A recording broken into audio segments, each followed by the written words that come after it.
교회 미래를 염려하는 많은 분들이 이구동성으로 하는 말이 앞으로 미래 목회는 영성 목회, 또 소그룹, 또 평신도 활성화 이 세 가지를 듭니다. 또 평신도가 활성화돼야 된다 하는 데는 의견을 같이 하는데 구체적으로 어떻게 해야 될지 하는 방법이 좀 부족합니다. 또 평신도 활성화를 얘기하는 분들도 이렇게 보면 이제 교회 부서 사역을 열심히 하는 그 정도로 생각을 하지 좀 엄격한 의미의 평신도 활성화라고 말하기도 어려운 경우가 많이 있습니다.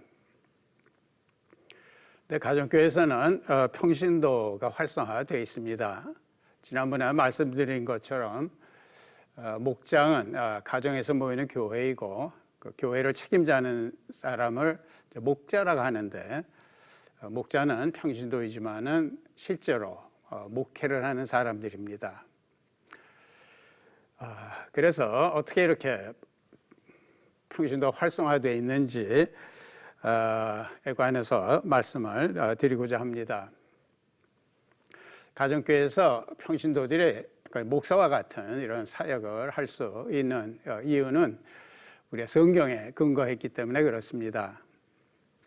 지난번에 말씀드린 것처럼 가정교회라는 것은 특별한 교회 형태가 아니라 가정에서 모이는 교회라는 보통 명사고 신약 성경에 등장하는 교회들이 다 가정에서 모이는 가정교회이기 때문에 우리가 성경적인 교회를 하기 위해서 가정교회를 한다 이렇게 말씀을 드렸습니다. 그리고 가정교회 핵심 가치는 성경대로 그냥 성경 단순히 근거했을 뿐만이 아니라 좀 성경을 좀 더 단순하게 이해하고 단순하게 순종하자. 그래서 성경에 그렇다고 그러면 그런 줄 알고 아니라고 그러면 아닌 줄 알고 하라고 그러면 하고 하지 말라고 그러면 하지 말자. 이것을 핵심 가치로 잡는다고 말씀드렸죠. 평신도 활성화도 마찬가지입니다. 가정교회에서 잡은 것이 에베소서 4장 1절 12절입니다. 여기 보면은 사도 바울은 에베소 교회에게 편지 쓰면서 이렇게 말합니다. 그가 어떤 사람은 사도로, 어떤 사람은 선지자로, 어떤 사람은 복음 전하는 자로, 어떤 사람은 목사와 교사로 삼으셨으니. 그래서 여기 등장하는 사도, 선지자, 복음 전하는 자, 목사, 교사 공통점이 있죠. 말씀 사역자죠. 그래서 아마 지금 상황으로 이렇게 옮긴다고 하면은 정식 신학을 공부하고 안수받은 목사다 하면은 큰 무리가 없을 겁니다. 목사는 왜 신학 공부도 하고 안수도 받고 해야 하냐 하면은 말씀 사역자라 그렇습니다. 단에서 엉뚱한 말하면 안 되니까 또 헬라어도 배우고 히브리어도 배우고 신약도 공부하고 구약도 공부하고 그리고 이 사람이 말씀 사역자 하자가 없다 하는 시취라는 과정을 거쳐서 딱 인정해 주는 것이 안수식이다 이렇게 말할 수 있죠. 여기서 삼으셨으니 맨 끝에 이렇게 되어 있는데 이건 개역 개정이고 개역 성경에는 주셨으니로 되어 있습니다. 이것이 원전의 의미는 더 가깝습니다. 그래서 주님께서 이런 말씀 사역자로 교회에 주셨다는 거예요. 그 다음에 12절에는 주신 목적이 나오는데 이는 성도로 온전케 하며 봉사 일을 하게 하며 그리스도의 몸을 세우려 하심이라 이렇게 말했습니다. 여기서 봉사라는 것은 단순히 주보 나눠주고 꽃꽂이 하는 것을 넘어서 신약 성경의 집사라는 단어하고 어원이 같습니다. 그래서 킹 제임스 버전 흠정 번역에서는 이걸 미니스트리로 번역하고 있습니다. 목양입니다. 그래서 영어로는 목사를 패스터라고도 하지만 더 흔히 쓰이는 단어가 미니스터입니다. 어원이 똑같습니다. 그래서 여기서 봉사일을 하는 것은 목양을 하는 걸 의미합니다. 그 다음에 그리스도의 몸을 세운다 이랬는데 그리스도의 몸 하는 건 교회를 의미한다 하는 걸 알 수가 있죠. 그래서 왜 말씀의 사역자를 주셨냐 하면은 성도들을 온전케 하여 성도들로 하여금 봉사 일을 하게 하며 목양을 하며 그리스도의 몸, 교회를 세우도록 하기 위함이다. 이렇게 말하고 있는 겁니다. 그런데 이제 대부분의 교회에서는 이 세 가지가 다 목사 일이지요. 성도들을 온전케 하는 일, 목양, 교회를 세우는 일이 다 목사 일이라고 생각을 합니다. 그렇게 생각하게 된 데는 좀 번역에 문제도 있었던 것 같습니다. 이거는 개역 개정인데 그 전에 있었던 개역 성경에는 어떻게 되어 있냐면은 이는 성도들을 온전케 하며 봉사의 일을 하게 하며 그리스도의 몸을 세우려 하심이라 이랬어요. 그러니까 며 하심이라. 그 세 개가 같은 레벨로 보이는 거 아니에요. 그렇게 세 가지가 다 목사 일이라고 생각을 한 겁니다. 그런데 원전에서는 그렇지가 않고 성도들을 온전케 하는 동사의 주어는 그 앞에 있는 말씀 사역자고 그 다음에 봉사 일을 하게 하며 그리스도의 몸을 세우려 하심이라의 주어는 성도예요. 그래서 개역 개정을 할 때 미음을 이형으로 바꾼 이유가 그거예요. 옛날에는 성도들을 온전케 하며 그 다음에 봉사 일을 하게 하며 이렇게 돼 있는데 미음을 이형으로 바꿔서 성도들을 온전케 하여 봉사 일을 하게 하며. 그래서 주님으로부터 시작해서 사도 바울이 머리에 그린 이런 사역의 분담을 뭔가 하면은 말씀 사역자는 성도들을 준비시켜서 성도들을 하여금 목양을 하고 교회를 세우도록 하는 것이었어요. 근데 이 성도가 해야 할 일까지 목사가 다 맡아서 하려고 그러니까 피곤해서 죽는 겁니다. 또 성도들 쪽으로는 의미 있는 사역을 다 뺏겨버렸어요. 보통 일반적인 교회에서 가장 모범적인 성도는 어떤 사람인가? 지폐 안 빠지고 11조 꼬박꼬박하고 입 꼭 다물고 있는 사람이에요. 그런데 제가 설명드린 것처럼 저는 41살까지 평신도였는데 우리 목사님들도 뭔가 영원한 가치 있는 것을 위해서 몸을 불태우고 싶어서 목회자가 되지만 사실 평신도들한테도 그런 거 있거든요. 있죠? 근데 교회에서 이게 채워지지가 않는 거예요. 그러니까 이런 정열로 가슴이 불탄 사람들은 교회에서 채워지지 않으니까 교회 밖에 뭐 선교단체라든가 이런 데 가서 활동을 할 수밖에 없고 그럼 또 교회에서 제가 교회 충실하지 않고 딴 데 또 온다고 또 좀 흉도 보고 이제 이런 현상이 생기는 겁니다. 그래서 성경대로를 이제 고집하는 가정교회에서는 우리 목사, 성경대로 한번 해보자. 목사는 목사할 일하고 성도들은 성도할 일 하자. 그러면 목양과 교회를 세우는 일이 성도의 일이라고 그러면은 이거는 성도에게 이 사역을 돌려줘야 된다. 그래서 이제 가정교회에서는 목자가 신방도 목자가 합니다. 목사가 해서는 안 된다는 얘기는 아니에요. 상담도 목사가 해서는 안 된다는 얘기는 아니지만 성도들이 합니다. 또 돌잔치 예배 드려주는 것도 목사가 해서는 안 된다는 얘기는 아니지만 그냥 목자들이 합니다. 돌잔치 개업 예배에서 무슨 교리적인 설교하겠어요? 그래서 저희 간증을 나누라고 그래요. 그런데 이 평신도에게 이렇게 간증식의 설교를 하는 것이 굉장히 파워풀합니다. 그래서 가정교회에서는 장례식, 결혼식도 집례는 물론 목사님이 하시지만 그 모든 그 준비는 그냥 목자들이 합니다. 어떤 목사님이 가정교회를 하고 난 다음에 그 차이를 이렇게 설명을 하더라고요. 보통 장례식이 나면 이제 목사님이 다 주도가 돼서 하는데 이제 목자들이 다 하고 목사님은 가서 장례 예배만 드려주면 됩니다. 그래서 장례식에 가서 예배를 끝내고 나오는데 목자가 목사님을 배웅하면서 와주셔서 감사합니다 이러더래요. 누가 주체예요? 목자가 주체인 거예요. 옛날에는 목사님이 인도하는 장례식에 성도가 왔다 그러면은 이제는 그게 아니라 목자가 주관하는 장례식에 목사님이 온 거예요. 그럼 이제 목사는 뭐 하냐 이제 이런 생각이 들겠죠. 그래서 이제 하나는 이렇게 목양을 하고 교회를 세울 수 있도록 훈련시키는 거. 그 다음에 사도행전 6장 4절에 보면은 교회가 이제 커지면서 특별히 의지할 곳 없는 과부들을 돌보는 이런 사역이 많아지니까 사도들이 집사를 뽑아라. 아까 집사하고 이 봉사하고 어원이 같다고 그랬죠. 이유를 뭐라 그러냐 하면은 사도행전 6장 4절에 우리는 오로지 기도하는 일과 말씀 사역에 힘쓰리라. 그래서 사도의 주 역할은 말씀 사역, 기도 사역입니다. 근데 아까 에베소서 4장 11절에 사도가 들어가 있고 또 여러 가지 열거됐는데 끝에는 목사가 들어가 있었죠.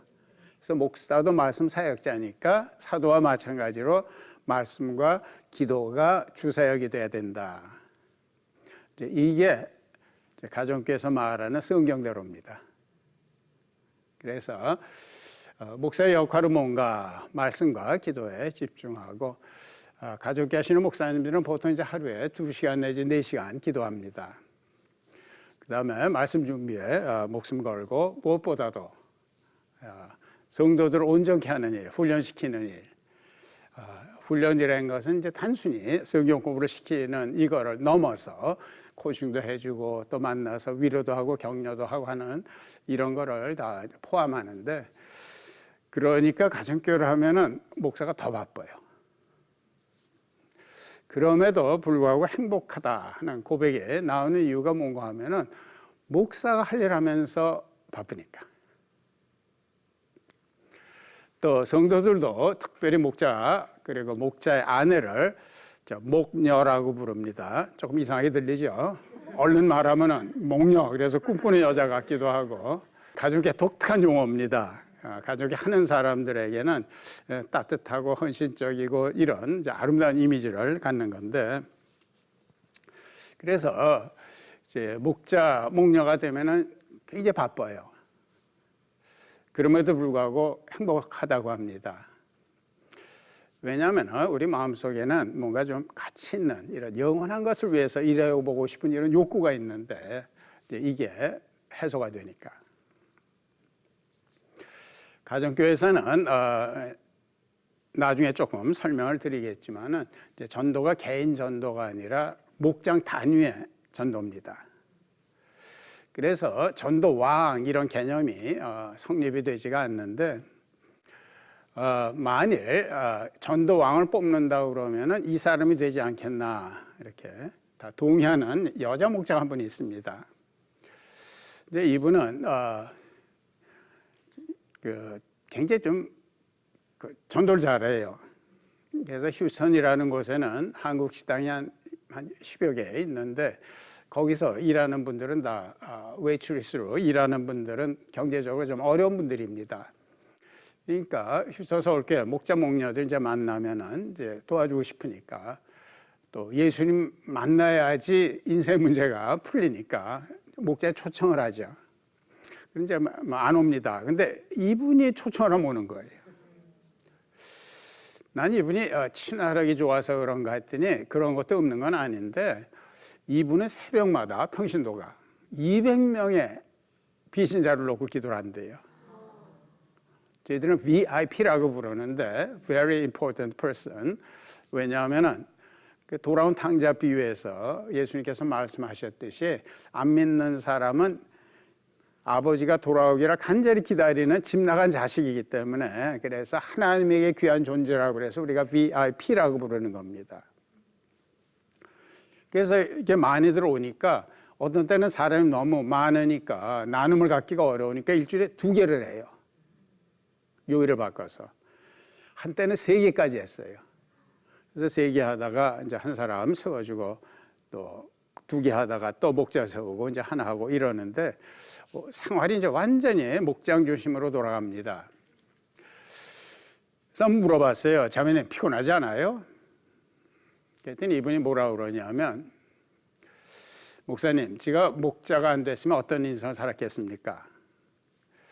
자식 돌보고 남편 뒷바라지 하는 것이 가치 없는 것은 아니지만은 그냥 자녀들 돌보고 남편 뒷바라지 하다 흔적 없이 사라질 인생인데, 자기가 목자가 돼서 영원한 운명, 멸망에 빠질 사람의 운명을 영생을 누리는 사람의 운명으로 바꾸고 깨어진 가정과 깨어진 인생을 회복하는 이런 가치 있는 삶을 내가 언제 살겠습니까? 피곤하지 않습니다. 그래서 이런 가치 있는 일을 하기 때문에 바쁘지만 행복한 거예요.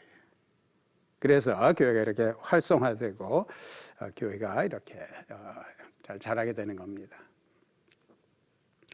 그럼 이제 이걸 시청하시는 목사님들은 그럼 어떻게 하면 그런 평신도를 만들 수가 있겠냐 이런 생각이 드실지 모르는데, 제가 보기에는 이렇게 하면 된다 하는 이런 처방보다는 휴선 서울교회 목자 목녀들은 이렇기 때문에 20여 년을 목자 목녀로 섬기지 않냐 하는 걸 말씀을 드리겠습니다.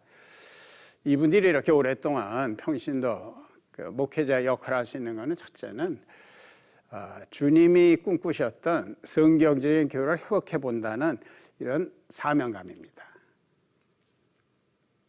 그래서 뭔가 보기도 교회가 성경과는 조금 멀어졌는데 우리가 성경적인 교회, 주님이 꿈꾸셨던 교회를 회복해 본다는 이런 사명감이 이렇게 헌신을 하게 만드는 거예요. 그래서 이제 가족교회를 하시려는 목사님들은 이거는 담임 목사로부터 시작이 돼야 됩니다. 그래서 담임 목사님 이런 확신이 없으면 이게 전달이 안 돼요. 그래서 가정교회가 성경적인 교회다 이런 확신이 생기기 전까지는 그냥 언급이나 시도를 하지 마십시오 이렇게 말씀드립니다. 두 번째는 평신도 목회자라는 자부심입니다. 아까도 말씀드렸지만 가정교회에서는 단순히 담임 목사를 돕는 것이 아니라 자신이 목회라는 거예요. 그러니까 자기가 기도하지 않을 수 없고 이렇게 속삭여도 참지 않을 수가 없고 이러면서 자기가 양을 책임지는 이제 평신도 목회자다 하는 이런 자부심 때문에 이게 유지가 되는 것 같아요. 그리고 세 번째는 마태복음 6장 33절을 경험하는 건데, 예수님께서 마태복음 6장 33절에서 이렇게 말씀하셨죠. 너희는 먼저 그의 나라와 그의 의를 구하라. 그리하면 이 모든 것을 너에게 더하실 것이다. 모든 것이라는 것은 먹고 마시고 입는 거죠. 올바른 우선순위를 갖고 살면 하늘나라와 그를 구하면서 살면 생활은 책임져 주시겠다는 거예요.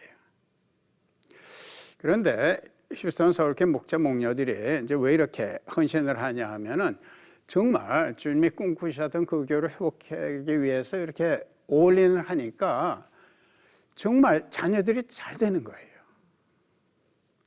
아무래도 사역하려고 그러니까 자녀들과 많은 시간을 못 보내지만 또 상업이 잘 되는 거예요. 휴스턴 서울교회는 세 가지의 신화가 있다 이렇게 우리가 말하는데, 하나는 목자 하면은 집 산다 하는 겁니다. 정말 처음에 미국 이민 와서는 전혀 감흥이 없어 보이는 분들이 목자 목녀 하다가 이게 보면 정말 집이 있는 거예요. 100%는 아니에요. 근데 굉장히 확률이 높아요. 두 번째는 이제 우리는 이민교회라는 이런 특성 때문에 그런데 단기 선교 헌신하면은 저희는 이제 작년에 한 1,000명, 출석이 1,000명 되는데 여름이면 한 200명 정도가 한 10여 개국으로 이렇게 단기 봉사 선교를 갑니다. 근데 거기 가면은 신분 문제 해결된다.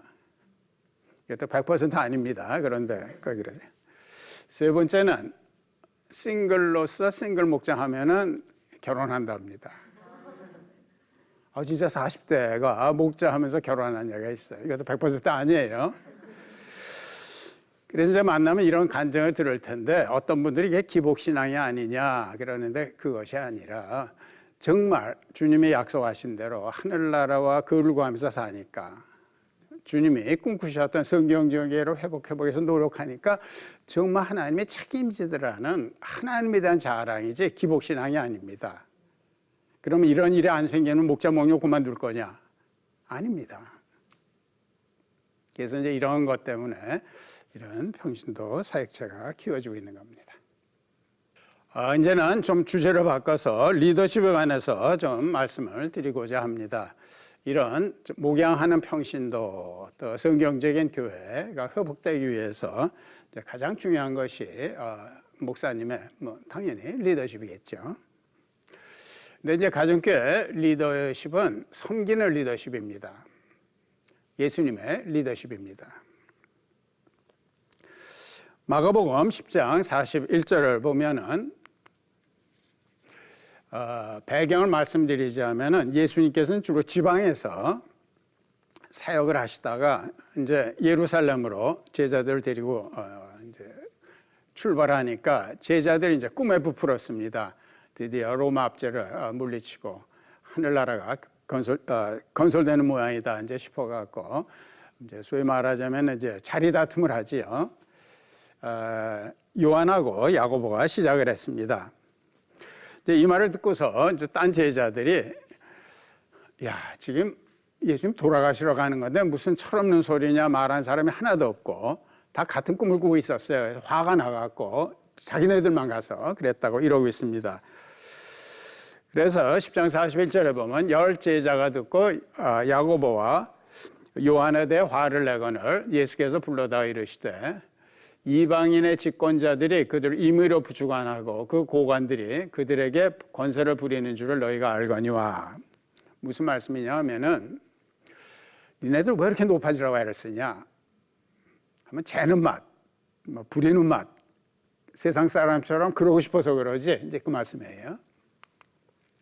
그러면서 너희 중에 그렇지 않을지니 너희 중에 누구든지 크고자 하는 자는 너희를 섬기는 자가 되고 너희 중에 누구든지 으뜸이 되고자 하는 자는 모든 사람의 종이 되어야 하리라. 인자가 온 것은 섬김을 받으려 함이 아니라 도리어 섬기려 하고. 사실 이게 굉장히 혁명적인 발상입니다.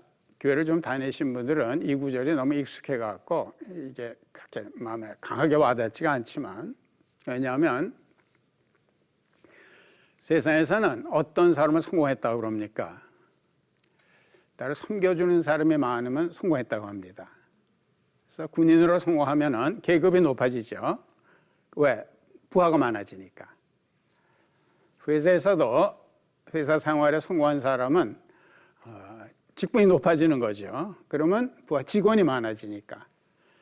그래서 자기를 섬겨주는 사람이 많으면 많을수록 자기 꿈이라도 해도 좋고 비전이라고 해도 좋고 계획이라도 해도 좋고 이런 거를 이제 성취할 수 있는 자원이 많아지는 거예요.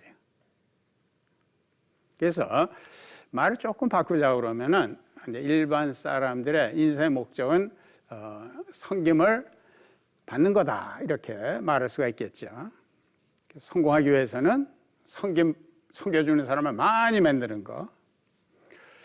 그런데 예수님께서 이걸 왜 혁명적인 발상이냐 하면은 인자가 온 것은 섬김을 받으려 함이 아니라 도리어 섬기려 하고 내가 세상에 온 목적은 섬기기 위해서 왔다는 거예요.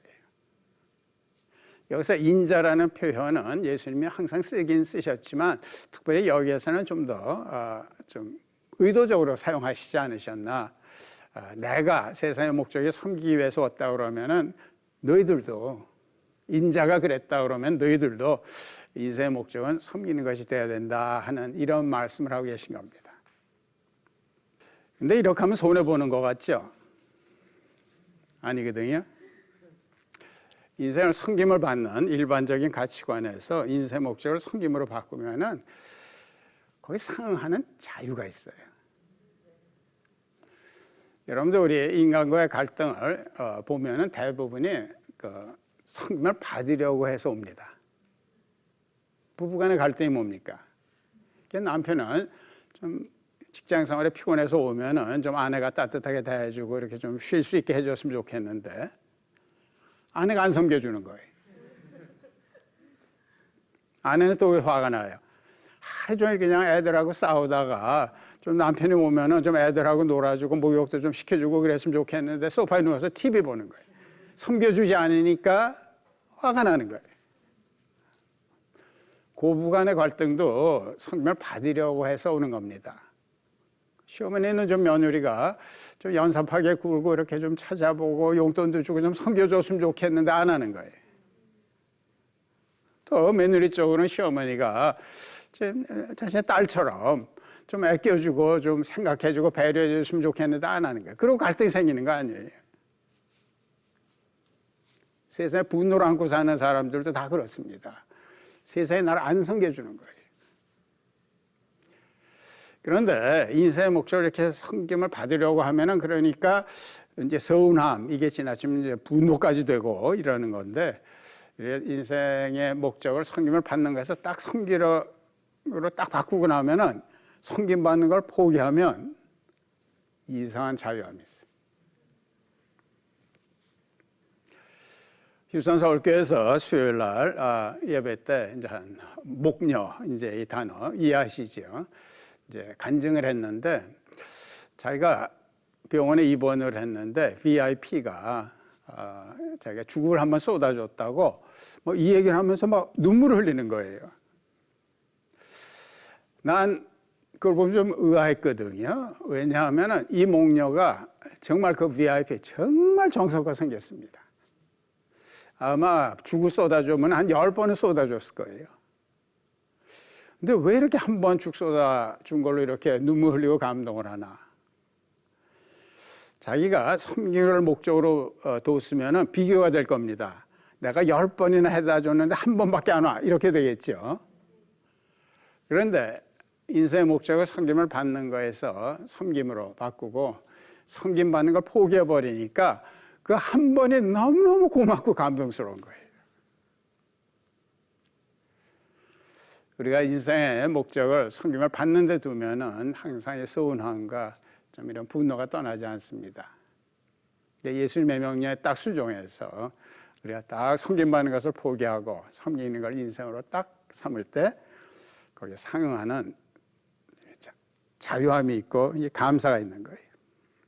만일 이 섬김을 받는 것이 목적인 이런 공동체에서 가장 높은 사람은 섬겨주는 사람이 가장 많은 사람이라고 그랬죠. 그런데 섬기는 것이 목적인 공동체에서 가장 높은 사람은 어떤 사람이겠어요? 섬겨야 될 사람이 가장 많은 사람이겠죠. 그게 누구예요? 저 밑에 있는 종이에요. 예수님 그 말씀하시는 거예요. 너 중에 누구든지 으뜸이 되고자 하는 자는 모든 사람의 종이 되어야 하리라. 그 얘기하시는 거예요. 저는 이걸 갖고서 고민을 많이 했습니다.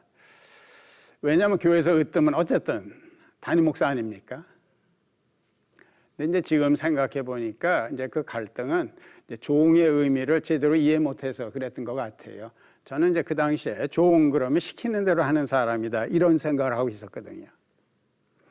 그럼 예를 들어서 토요일 날 설교 준비하고 있는데 이제 어떤 젊은 부부가 부부 싸움이 이제 좀 해결이 안 되니까 전화 걸고 목사님 좀 와주세요 그러면은 내가 내일 많은 분들 앞에서 영적 양식을 먹여야 되는데 이거를 제쳐놓고 갈 수는 없잖아요. 그런 비슷한 일이 자꾸 반복되니까 항상 마음속으로 나는 말만 종이야 이랬어요. 그러다가 이제 이게 해결이 됐는데 어떤 평신도를 통해서 해결이 됐습니다. 벡텔 그러면은 세계에서 제일 큰 건설 회사입니다. 여기서 한국 분으로서 CIO, Chief Information Officer가 된 분이에요. 굉장히 높죠. 그런 분이 우리에게 목자였습니다. 그래서 물어봤어요. 건설은 한국이나 미국이나 노가다판일 텐데 죄송하지만 어떻게 거기까지 올라갔어? 이분이 씩 웃으면서 성경대로 했어요 그러더라고요. 무슨 말이야? 그러니까 나는 남을 성공시켜 주려고 했어요 그러더라고요. 그러니까 이번에 이제 정보 담당이니까 많은 부서에서 정보가 필요해서 요청을 하면은 딱 필요한 정보만 주는 것을 끝나지 않고 성공할 때까지 도와준 거예요.